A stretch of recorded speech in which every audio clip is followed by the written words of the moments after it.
Hi everyone, thank you so much for joining us today. We really are very excited to be bringing you this webinar. The big question is, when it comes to lifting fallen people, are we too risk averse? We have two brilliant speakers today. Dr. Rachel Russell from the OT service, who'll be discussing whether we should move someone with a suspected hip fracture, and Hayley Robershaw, who is the Director of Care and Development from St Martin's Care Group, who'll be talking about how I Stumble and the use of lifting cushions have benefited their residents.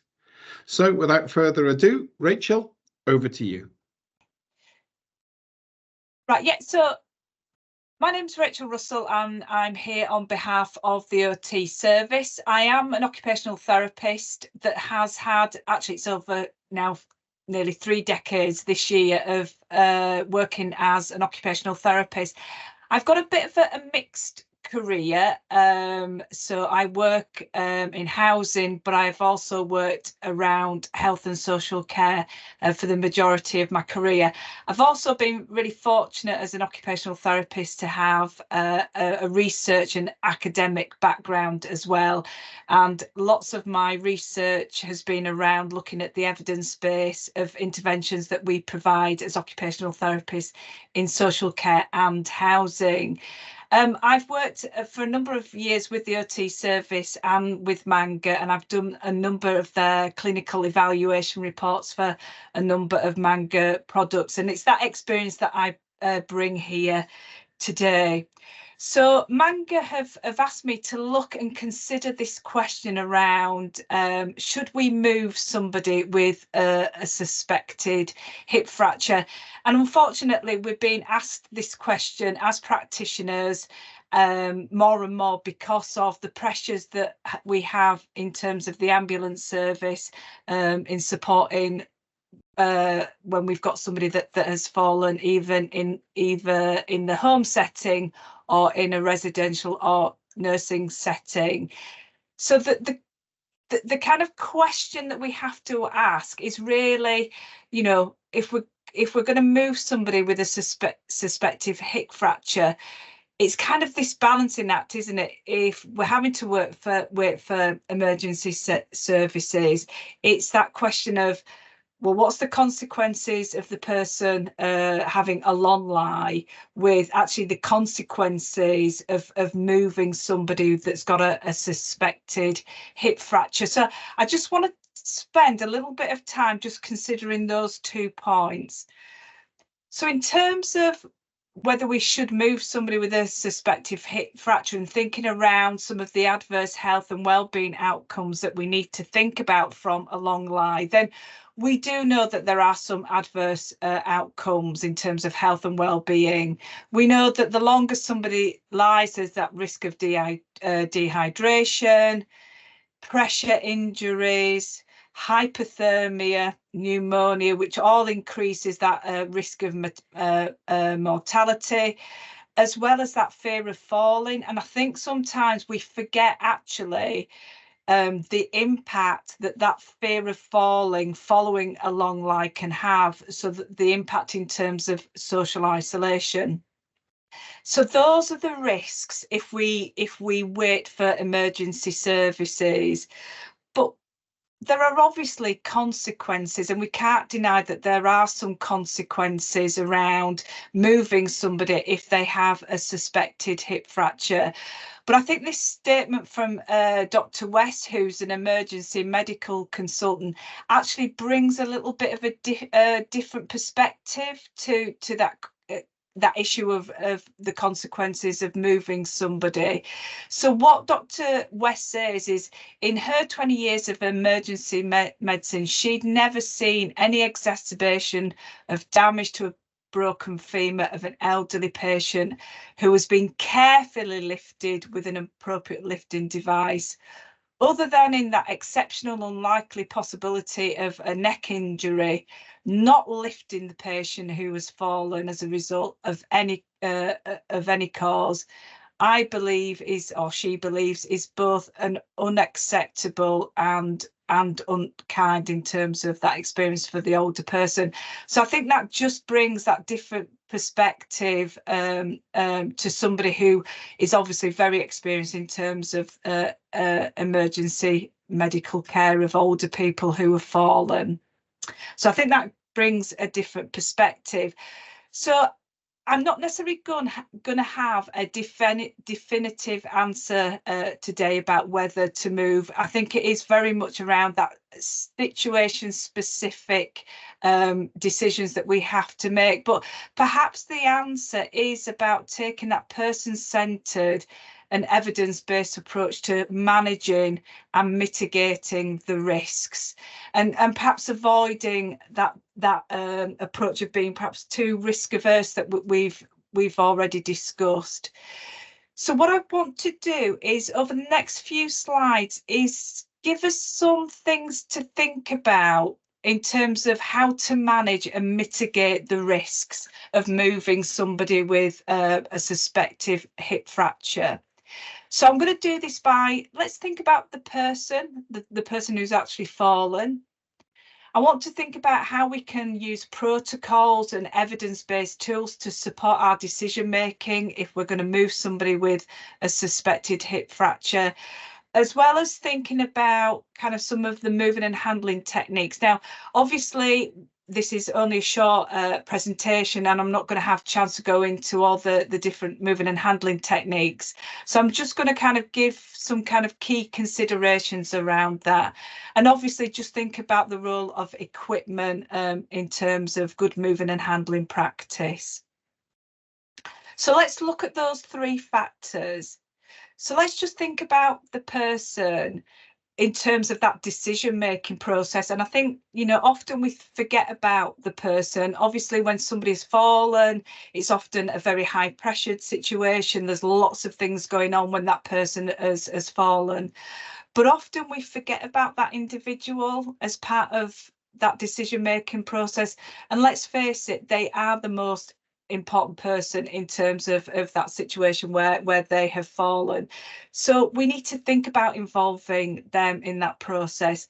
Now, don't get me wrong, I appreciate that involving the person and being person-centered when somebody has fallen is challenging, but really as practitioners, we have a duty of care where somebody has got capacity and are competent to make a decision and to be involved, that we do our due diligence and involve them in that decision-making process when they have fallen. And I think one of the things that can help in terms of being person-centered is actually about having those discussions with that individual, particularly if they've had previous falls or they are at significant risk of falls. As part of that care planning, as part of that falls management, is around having that discussion with them around actually what do you want to happen if you fall? How do we help you make those decisions? So I think it's really important that, you know, we work with that individual, that we're person-centered, and where people have capacity, perhaps don't want to lie, feel that, you know, that they're not injured, that we support them to be part of that decision-making process. So those are things I think that we can think about in terms of involving the person. In terms of protocols and having, you know, using evidence-based tools to help make those decisions. As I say, falling, when we've got somebody who's falling in front of us, it is, you know, we've got the adrenaline rushing, you know, it's a high pressurized situation. And that's why at the end of the day, we develop protocols, because what protocols do, and particularly evidence-based protocols, is that they just reduce that cognitive load on the practitioner who is having to make decisions about whether to move or not to move somebody. So as I say, kind of evidence-based, decision-based protocols can be really useful when somebody's fallen. Obviously, Manka has done some fantastic work and developed and has recently published again the I Stumble tool, which is a fantastic tool that provides those key questions that empowers the practitioner and the carer to make really good evidence-based decisions around whether it is safe to lift that person who has fallen. So as I say, that we've got those tools there that help practitioners to make those evidence-based decisions as to whether it's safe to move that person or not. So it takes that professional reasoning, or supports that professional reasoning. I think the other really fantastic thing about the iStumble tool as well is that it also records that decision-making process as well. So it not only guides the practitioner, but also records that decision as it's occurred. So again, a really powerful tool. So when iTool is used in conjunction with really good moving and handling techniques alongside equipment, it can really help that decision as to whether to move that person with a suspected hip fracture. So that's a little bit about how we can use those protocols, iStumble, to actually support that decision-making process. So the third factor is around obviously using appropriate moving and handling techniques, and obviously safety is paramount when we're moving and handling somebody. And as I say, what we haven't got time for today is obviously to go through individual moving and handling techniques for the different situations that might occur for somebody that has fallen. But these are just some kind of key considerations that we can think about. Obviously, it's about calling for assistance. Obviously, if we're in a care home, calling for other support workers to come and assist with that person to move and handle them safely. It's obviously doing that assessment. So obviously, that's where we can bring in iStumble to support whether we move that person, but also about that assessment of the person, the environment, how we're going to move that person, what techniques we need to move that person safely. It's then also about having carers that are confident and competent to actually use the techniques and to use the equipment. So it's about doing drills and practicing so that carers are confident and competent to use those techniques, and whichever techniques that you might use to move that person safely. As I say, we're not going to go into individual techniques, but it's obviously around when we begin to move that person, it's about coordinating the movement and obviously monitoring for any discomfort. And obviously where there is a suspected injury to the hip, it's about stabilising and maintaining proper alignment. So that's a little bit about handling techniques. Alongside handling techniques, then we're going to be thinking obviously about choosing the right piece of equipment. And again, what I'm going to do here is I'm just going to think about the person and the environment when we think about choice of equipment. So obviously the choice of equipment will depend on whether we do suspect whether there is a hip fracture, or where it's just been a fall and we don't suspect there is a hip fracture. Obviously, if we've got somebody with a suspected hip fracture, we're more likely want to keep that person in supine to move them from the floor. Obviously, if there is no suspected hip fracture, then potentially we could look at devices that help to sit the person upright to move them onto a chair. So then we want to think about obviously fragility and choice of equipment, because obviously if we're going to move them, we want to keep them comfortable when they're being moved as well. And we also want to think about, in terms of equipment, that it can support that person's body shape, and obviously we need to think about safe working loads, etc. And obviously that person's weight, and making sure that the equipment can support that individual's weight. So those are kind of things when we're thinking about equipment, when we're moving somebody from the floor, that we need to think about in terms of choice of equipment. In terms of environment, obviously, usually people do not fall in convenient spaces. So again, it's thinking about ensuring that you've got a range of equipment that can be used in different environments and different scenarios. So it's about thinking about, will this piece of equipment be useful if somebody falls in a small bathroom or falls in the dining room? So it's about thinking about what space you've got available and ensuring that the equipment is suitable to be used in that area. And again, I think it's really useful in terms of doing drills, etc., actually practicing, obviously using moving and handling techniques with the equipment in different scenarios. So get into the bathrooms, get into the toilets, and actually practice what you would do if somebody fell in that space. And again, I think often what we think about is the storage of equipment as well. Often in many home environments or in residential or nursing home environments, often storage is at premium. So you want to make sure that obviously you can safely store equipment as well. The other thing about thinking about choice of equipment as well is thinking about the skills and knowledge to use the equipment. Again, we've mentioned a couple of times already that falls often happen in high pressured situations. So again, you want equipment that is simple and intuitive to use, because again, that just reduces that cognitive load on carers, on practitioners who are supporting that person to move from the floor. So again, it's about thinking about choosing your equipment, trying the equipment, making sure that the equipment is simple and intuitive to use, because that will support when you're moving and handling that person when they have fallen. Again, what can help certainly with the use of equipment is do practice drills. At the end of the day, it's like anything, isn't it? If we don't use a skill that often, then we kind of become a little bit dusty in terms of how we use those skills.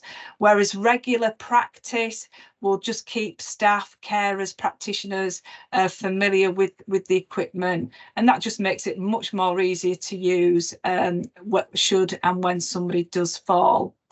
And again, I think, just in terms of reducing fear for that resident who has fallen, that actually get them familiar with the equipment, practice with them the use of the equipment before the fall happens, so that when they do fall, they're not only just worried about what's happening to them, but they're not scared about the equipment that's been introduced to them when they're being moved from the floor. So, spend time, familiarise residents, the person that you're working with the equipment that you're likely to move should they fall. And again, that just helps with reducing any fear that there might be if you're suddenly introducing equipment. So as I say, the question that I was asked to kind of cover was around, should we move somebody who's with a suspected hip fracture?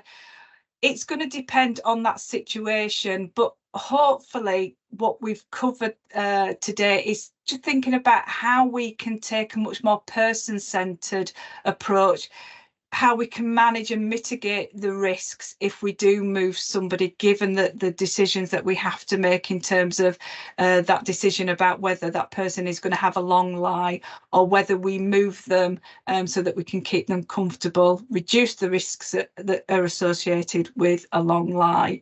So it's about taking a much more person-centred approach and managing and mitigating those risks around moving somebody with a suspected hip fracture. And hopefully by thinking about the person, thinking about those protocols that we can use, such as I stumble, as well as moving and handling techniques with the right piece of equipment, we can certainly do that. So just to say thank you, and hopefully we'll be able to answer any questions that you might have. Thanks, Rachel. That was informative to really think about the person and having a person-centred approach to everything we do, which is partly why I Stumble was developed. As Rachel said, please remember to add any questions into the chat box and we will answer them. So our next speaker is Hayley, who will leave to introduce herself to you all. Hello everybody, I'm Hayley Roberts-Shaw. I'm Director of Care and Development for a care home provider in the northeast of England. We're called St Martin's Care, and my presentation is about quite an innovative project that we started over a year and a half ago now around the use of lift-in cushions in our care homes. So I'm just going to talk you through our process, what we did, why we did it, and then get to the outcomes and the positive impact this has had for our residents and our staff, and our reputation and outcomes for residents have been greatly improved. So the idea for this pilot, I'm going to go back about 10 years. I worked in extra care housing for a very large housing provider.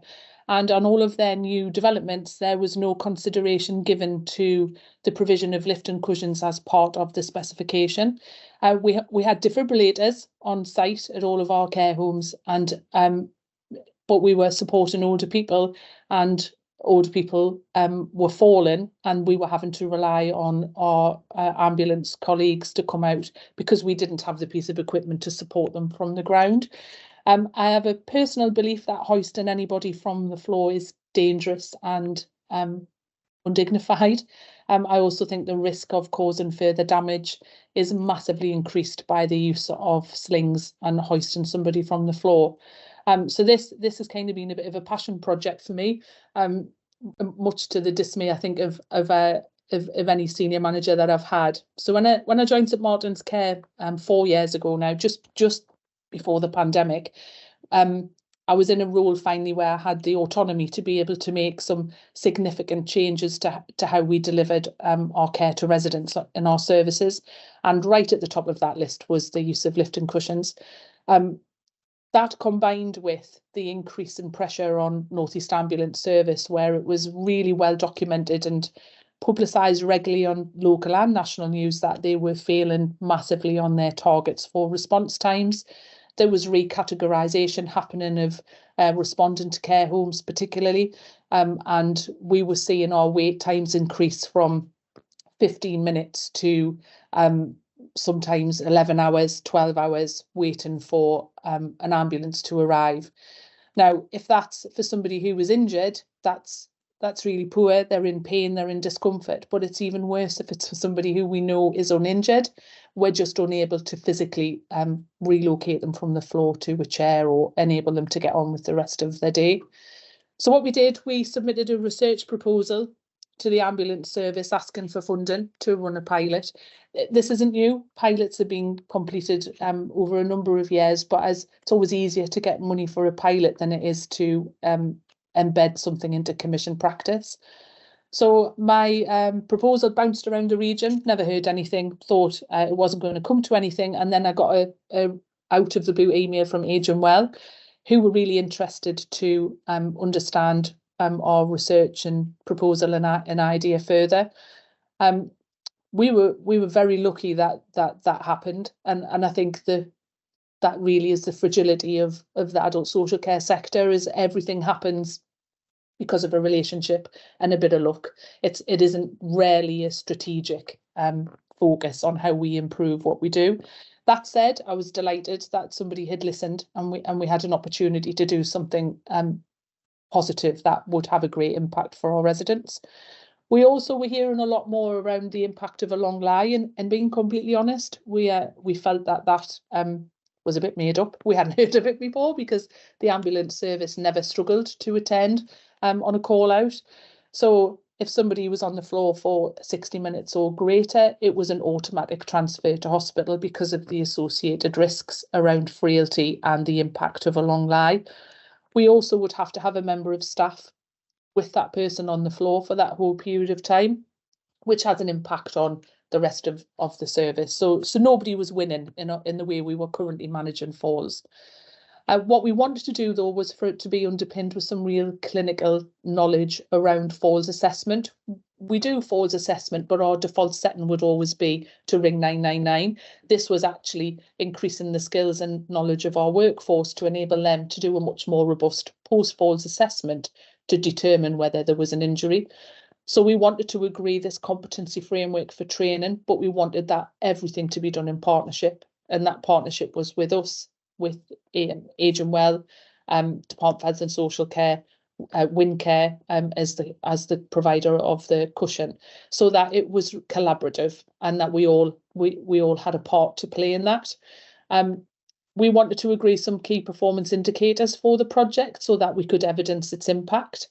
and we wanted to reduce ultimately the risks associated with a long lie, including pressure damage. There are some horrific stories of people presenting at hospital with such significant skin deterioration following a long lie, dehydration, pneumonia, all of the other contraindications that happen following a long lie. So it was very focused piece of work, but it had some real key performance indicators. We wanted to improve the outcomes for residents who have experienced a non-injured fall. We wanted to reduce the NIAS call-outs because of the pressure on the system. I'm not really keen on the word upskill. I think we have a very skilled workforce, but we wanted to expand and develop their knowledge and understanding of why a robust post-falls assessment was really important. We wanted to reduce safeguarding concerns and complaints due to the long waiting times, pressure damage that can happen because of a long lie and frailty. And then ultimately be part of that system response, reduce pressure on accident emergency departments, and make sure that the people who are presenting at hospital are the people who genuinely need to be there, not because we haven't lifted them quick enough. And then our ultimate aim was that whatever we developed would be rolled out across the whole of our region, so that any resident in a care home setting across the North Eastern Cumbria ICB area would have the opportunity to be lifted from the floor if they were assessed as not having an injury. So that was our very ambitious outcome. But as with any pilot, I didn't want something to just be a nice to have for St Martin's Care. We wanted it to have an impact for the system. So there was already a case study. Like I said, we haven't developed, this isn't a brand new idea. I know there was a big partnership in Wales, big study that we'll go on to around the impact that it can have, and that growing body of evidence demonstrating the efficacy of having different pathways for falls, and looking at partnerships between all of the stakeholders involved in successfully managing a resident who has fallen, and so that they don't automatically transfer to hospital.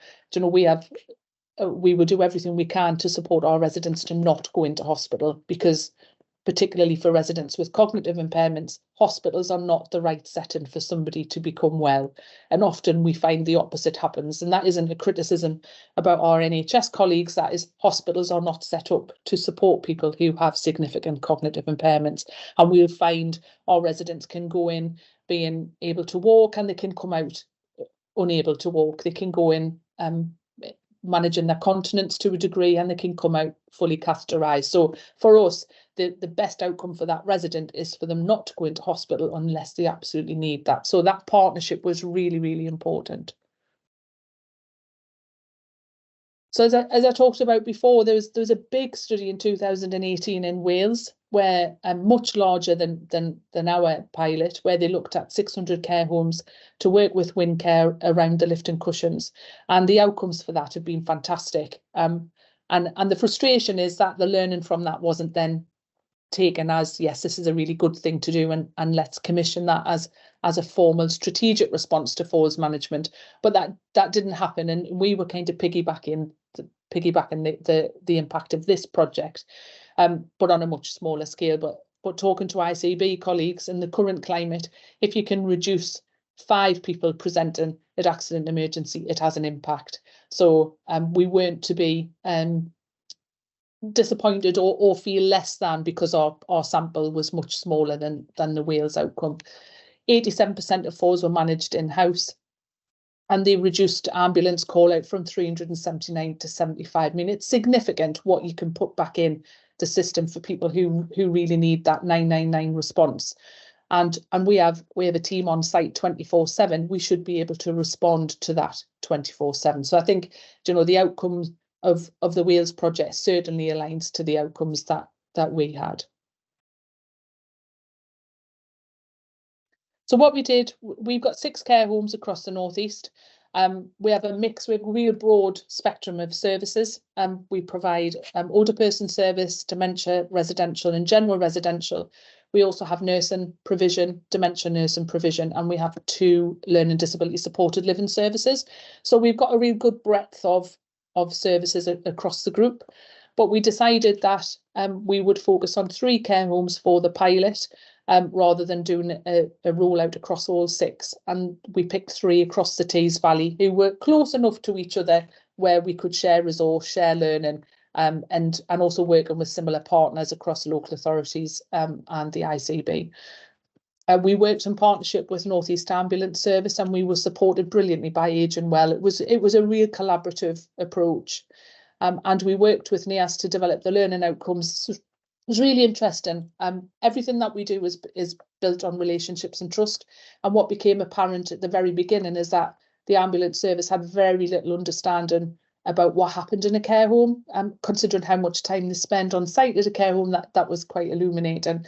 And they had a very little knowledge around the skill set or the training or compliance that we have to have within our staff team. So initially they wanted it to be a three-day course. We got it down to a day. We then reviewed it, got it down to half a day, and hopefully it will be an e-learning module. So I think we built that trust and exposed them to working in a care home. They spent a lot of time on site. All of the training was delivered by paramedics on site to our team, which was really positive. And it just, I think, opened their eyes a bit more to actually what they see when they arrive isn't necessarily what always happens in a care home. And I think they had a renewed respect and understanding for what care teams can provide for residents. So that it was an unexpected outcome, I think, from our pilot. So we took advice from Windcare and we took advice from NEAS around what type of cushion would have the most versatility for our resident population. And we decided took advice that the Eagle was the best option for us, because it can be used. It can lift from a crash mat. It has a lot more versatility. It can lift people in who are lying down, and it isn't a straight up sit to stand. It can be very gradual. So we purchased the lifting cushions. We worked with Windcare and NEAS around I Stumble. NEAS agreed that if at the end of the project they would spend time with their call handlers to make sure they were aware of I Stumble, and if our team were ringing because the I Stumble process had said we weren't to lift, that they would be recategorised into a more urgent response.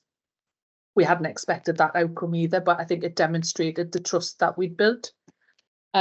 So that worked really well. The other thing that I'll just go back there. The other thing around I Stumble it gives you is that real evidence based. So when we're not making reckless decisions ourselves, thinking that person's okay to lift, it's a very systematic process that gives you the answer at the end, so that we can have that confidence that our staff team are following that process and are making the right decision, answering the questions that are presented through I Stumble. And that's really good in terms of a compliance and regulation point of view. We can evidence why we made the decision to use the cushion or not use the cushion. We do have examples, not with the cushion, but previously where we've had residents who have dementia, quite advanced dementia, who have fallen. They've got themselves up, they've walked for 3 days, and then they go off their feet. And when they go into hospital, further investigation identifies a fracture. So we do have experience of residents who can present as if they're not injured. So I Stumble is just another level of being robust, that we can demonstrate the decision that was made was correct with the information we had at that time. So I'm very passionate about it, but I'm also very realistic that it wasn't straightforward. So we had some resistance. A lot of our staff, anything new, they're unsure of.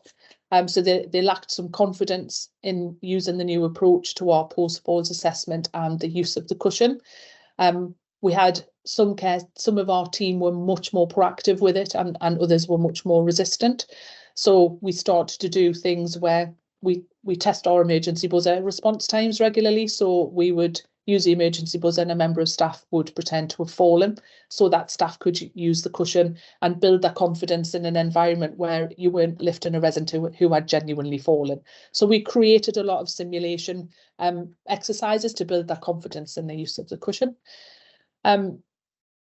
We also had a bit of a delay, as anything with the NHS, it takes a lot longer. So from the project being approved, it took over 5 months for them to release the funding. So that delayed some of our project timeline, because we didn't have the funding to purchase the cushions. Windcare worked with us on that, and they rolled out additional sessions in August and October for our services who'd had their training in June but hadn't actually been able to use the cushion because they weren't in situ at that point.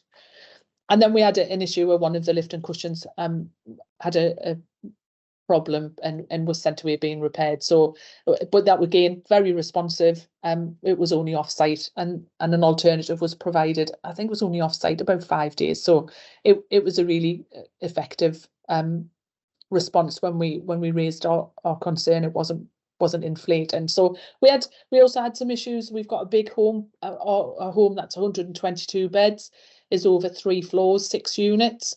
Where to locate the cushion. Staff felt that they should have had a cushion each, which London wouldn't have given us that opportunity. So encouraging them to actually move off their unit to go and get the cushion was also a bit of a challenge, but not unsurmountable. And then the results and what we're really proud of, you know, we had to do, our project was between January and September, but really July and September was when we were fully operational. And this data actually came from NIAS. So we had 62 calls which were falls related. So the data is very small, and I think this is what we got hung up on when we were presenting our findings to Age and Well. It was very difficult to say, oh yes, it's had a fantastic impact because we were comparing our outcomes to the Wales project, but actually the data is really telling. Do you know, we had 43 falls recorded using iStumble assessment, and of the 43, 41 were successfully lifted, and only 2 required a transfer to hospital. So that's brilliant for us, you know, and for those 43 residents to not be left on the floor for over an hour is fantastic. Of the 2 that required transfer to hospital, they didn't have a fracture and returned home later that evening. The other important thing that it utilised is that we did have a resident who would have required transfer to hospital. That was identified, but using the clinical triage with 111, 999, apologies, yeah, they phoned back to the home and said, we've spoken to our clinicians and they're happy for you to use the cushion and lift them so that they're not lying on the floor, and we're not making their situation worse by including the impact of a long lie. So they still required a transfer to hospital, but they didn't have any other complications associated with being left on the floor. So even that had a positive outcome for that resident. Now we're much further on now. You know, we're in January, and we're well over 70 uses of the cushion. So that's 70 people who have not gone to hospital, and that's a fantastic outcome for us, and something we're very proud of, and something we also know will have an impact if it's rolled out. Now, one of the challenges is North Eastern Cumbria is the largest ICB area. I think they have nearly 800 care homes across that piece. That's a significant investment. So I can understand why there's some caution around whether it's the right thing to do, because that will be a significant investment, and how long will it take for them to see the return in that. So we also had some focus groups with our staff to make sure that they felt as comfortable as we did. Excuse me. And how excited some of them are to use the cushion is great to see. How they're supporting their colleagues. So you can read those yourselves. The feedback was really positive. They can see the impact. They're much more comfortable using iStumble now than they were in July. We use Wizan, which is for monitoring for the early warning score for sepsis.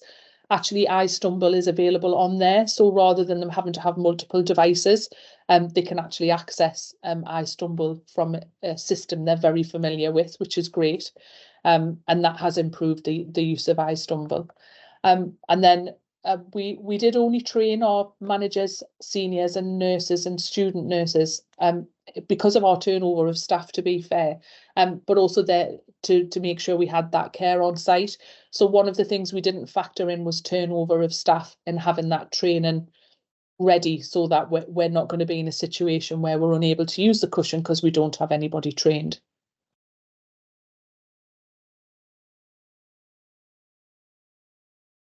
And there's just a bit more around the staff experience. the training that they found was really informative.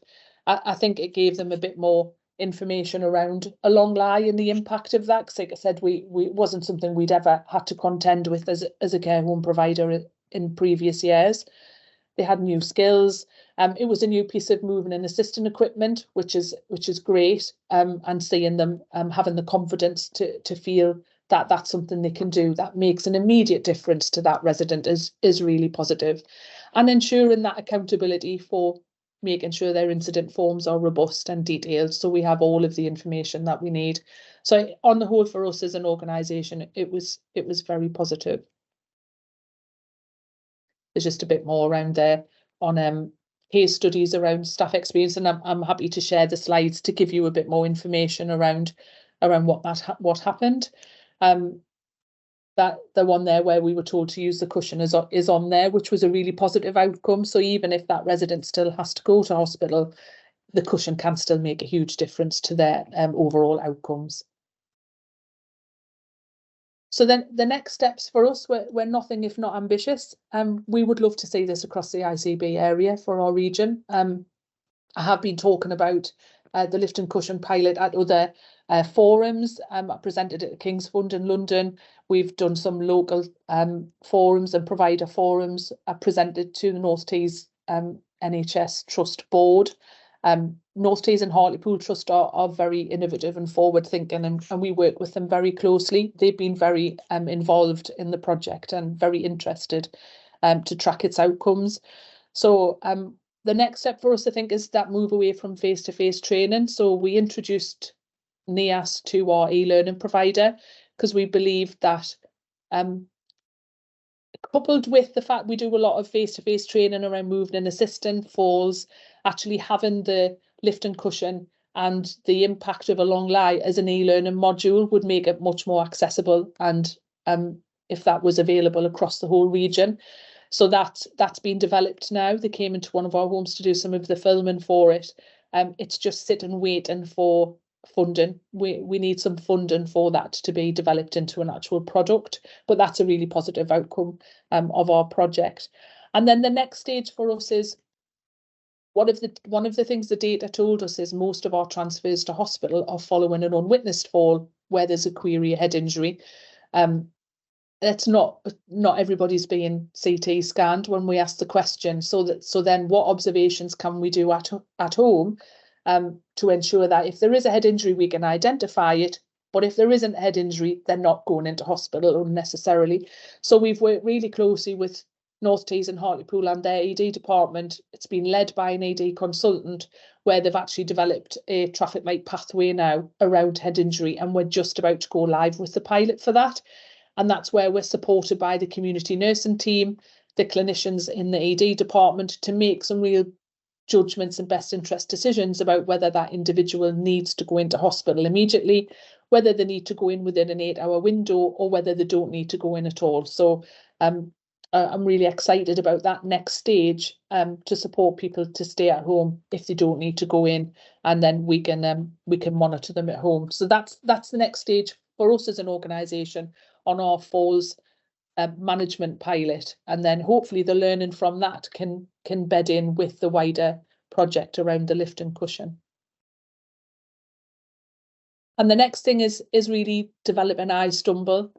Currently, if you've been through the iStumble process, it gives you two options. You can use the cushion or you don't use the cushion.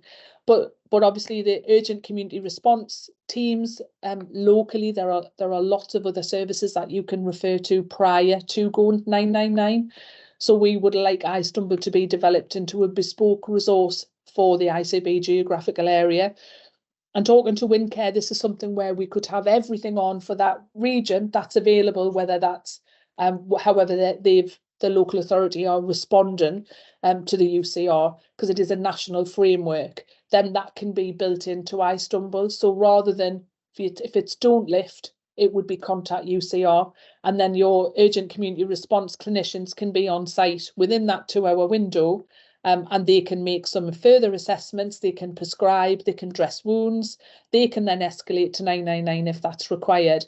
But it's just another layer of support that prevents somebody hitting the hospital system if they don't need to, but also get some proactive and responsive treatment in their home environment, in our care homes. So that's more of a significant investment, but one that has huge value, and you can just turn on the resources that are local to your geographical area. So that's been built into the ICB business case that we've been involved with Age and Well, to present to them to see whether they can use some funding to roll this out. We went live across our other 3 homes in November and December. That's how we've now prevented over 70 long lies. And that was really well received and is working well. And as I've said, we go live with the head injury pathway early February. That's all now been signed off by the ED consultant and the trust. So we're ready to go live with that pilot. So we're not standing still. There's lots that we can do. There's lots we've already achieved. But like I said at the very beginning, we don't want this to just be a St Martin's Care nice to have. Isn't that great? It is something that every resident in a care home setting should have access to, because it just enables them to get on with the rest of the day. And it's a much better outcome for them. So that's us. That's our project.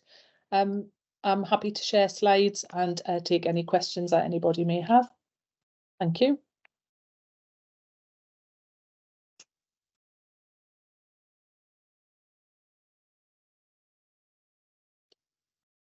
Thanks, Hayley. That was great to hear about the benefits that lifting cushions and iStumble are having in your homes. And it's a great link for me now to give a bit more detail about iStumble itself. For those that don't know, I'm Andrew McPhail. I'm the Commercial Director here at WinCare, and I've over 25 years experience of lifting people from the floor. I'm just going to share my screen now, and then we'll all be good to go. So we will, you don't feel as though you've got to take all the information down here, because there's a lot of information on this slide, and we'll email all the slides out to you after the webinar has completed. But basically, iStumble was started as a self-assessment tool because it was designed for non-clinical staff, because non-clinical staff in care homes were damned if they did and damned if they didn't.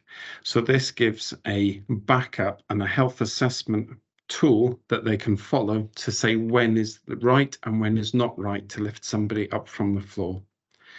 The iStumble app has been accredited and certified by ORCA. The algorithm provides care home staff with clear instructions on when to call for an ambulance or when to use lifting cushions to lift residents up from the floor. It's a nationally recognised tool. The app has now over 100,000 downloads, and it keeps improving. So we're not just happy with the first iteration. It's gone from the paper form when we very first launched it, now to a really smart, inclusive app that it is today. The app is free to download to all care homes, and I would encourage you to go onto your app store where you get your apps from and to download it if you haven't already.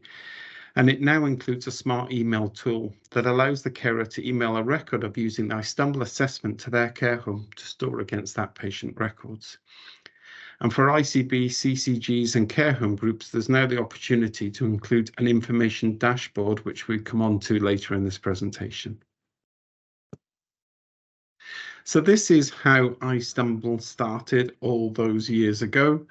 It was on a piece of paper, as you can see here, and the app has modernized it, but the fundamentals basis of iStumble has remained the same. And you can see here the usual questions, clear of danger, any response, airway open, breathing adequate, pulse. The usual things that we have to check. And obviously, if there's answer to no, you will call 999. Then just to talk you through iStumble, as you can see, iStumble is an acronym, and it stands for I, intense pain, S, suspected collapse, T, trauma to neck, back and head, taking blood thinning medication, U is for unusual behaviour, M is marked difficulty in breathing and or chest pain, B is bleeding freely, L is loss of consciousness, and E is evidence of fracture. So you can see iStumble is very clear and concise and covers all the points that you need to when thinking about when and when not to lift somebody up from the floor. And then you move on to your fast test, and then you would use the lifting cushions to help lift that person from the floor. This is even easier in app form because it takes a step-by-step process in the app as you go through.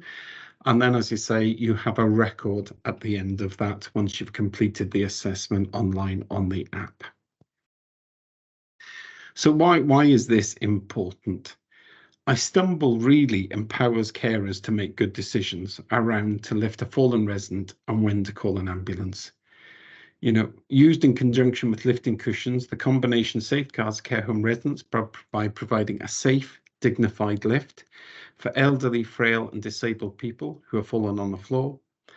And our equipment is there to protect healthcare workers and carers and the patients themselves from injury acquired through moving and lifting people with limited mobility.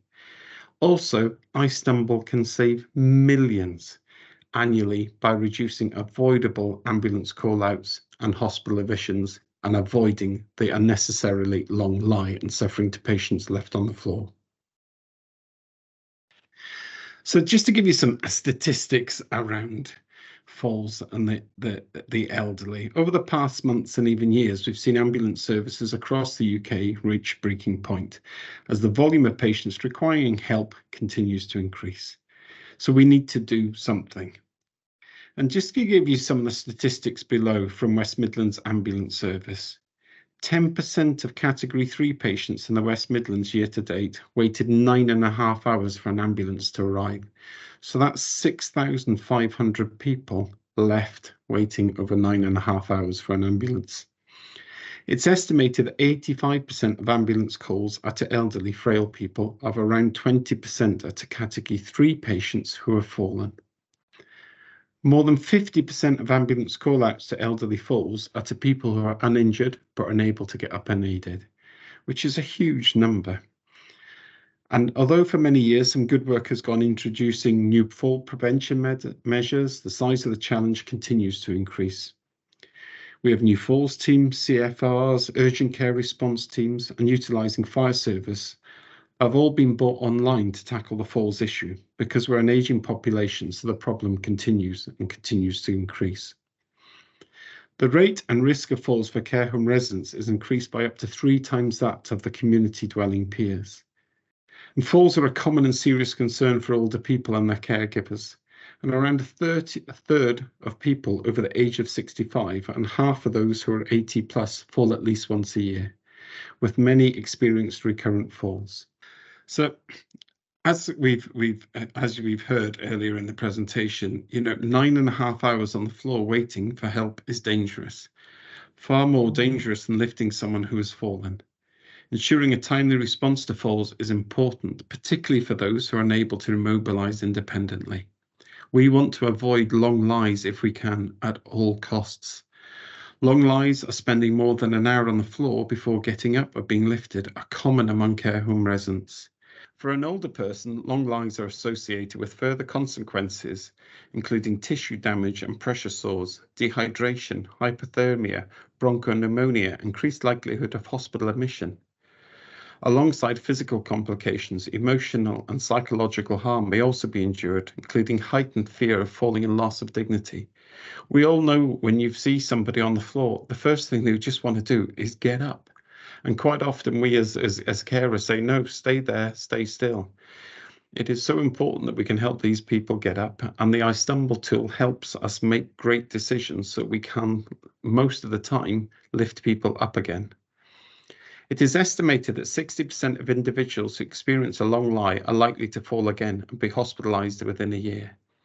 And we're also doing some work that shows when people have a good response to a fall, that is, that they fall over, but care staff are there and they get picked up quickly using the eagle or the camel or the elk lifting cushions, then they have a good response for falling because they know if it happens again, those lifting cushions and the staff are trained, enabled to pick them up quickly from the floor.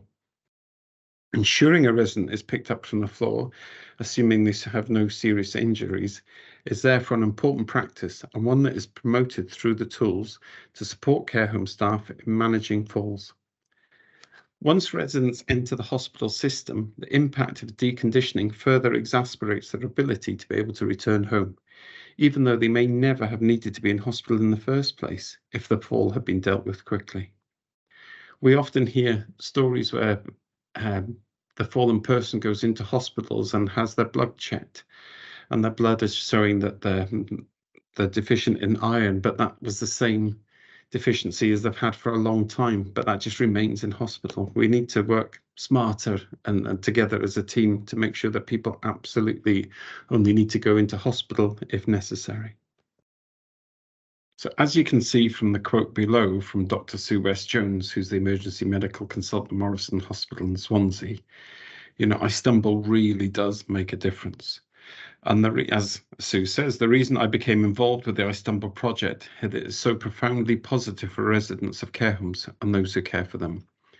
In 20 years of emergency medicine, I have never seen an exasperation of damage of a broken femur of an elderly patient who's been carefully lifted with an appropriate lifting device, other than the exceptionally unlikely possibility of a neck injury. Not lifting the patient who has fallen as a result of any cause, I believe, is both unacceptable and unkind. The iStumble flowchart and procedure document represent a genuinely impressive attempt to address morbidity and mortality increases associated with falls. This is groundbreaking practice and should be encouraged across all elderly care providers. Education and use of iStumble in conjunction with lifting cushions are all part of the Manga Falls Management Solution for care homes and the health and social care organisation that support them. In essence, there is a much greater risk of leaving a faller on the ground than from picking them up immediately. Picking a faller up quickly reduces unnecessary ambulance call-outs. It prevents patients lying on the floor and developing other health issues, and it improves the efficiency of the ambulance service to reduce lost hours and deal with real emergencies. From our point of view, it really is a winner all round. So we have used iStumble, as we say, 100,000 downloads now and increasing every day. And it really is a tool that is effectively reducing the burden on both the ambulance services and empowering care home staff to do the right thing. A lot of projects we've been involved with, and the evidence of this one is the Wales Care Home Project. So since 2018, the Welsh Government committed to putting a camel lifting cushion in every care home in Wales. CCGs across England have implemented projects to give care homes the tools to lift residents who lift safely. And the combination of lifting cushions and training in the iStumble health assessment algorithm has empowered staff to understand when calling an ambulance is necessary, but to keep people at home if at all possible. Some of the headlines of the Wales Care Home Project where 80% of falls were managed in-house after using iStumble and a camel lifting cushion. Falls which have previously required an ambulance reduced from 379 to 75. That's a reduction of 80%. And the number of residents conveyed to a hospital as a result of a fall reduced from around 65% to 16%. Hospital admissions, so better for the fallen person, better for the carer, and better for the NHS as a whole, saving millions. So just conscious that we're nearly out of time. So just to quickly summarise, when it comes to lifting fallen people from the floor, are we too risk averse? The answer probably is yes, we are. But using iStumble and the lifting cushions enables us to reduce the risk and, if at all possible, have a person-centred approach and lift the person from the floor. It is always the consequence of leaving someone on the floor versus the consequence of lifting someone. And if at all possible, as we keep saying, our advice, using the correct protocols such as iStumble, is to lift the person off the floor using the lifting cushions.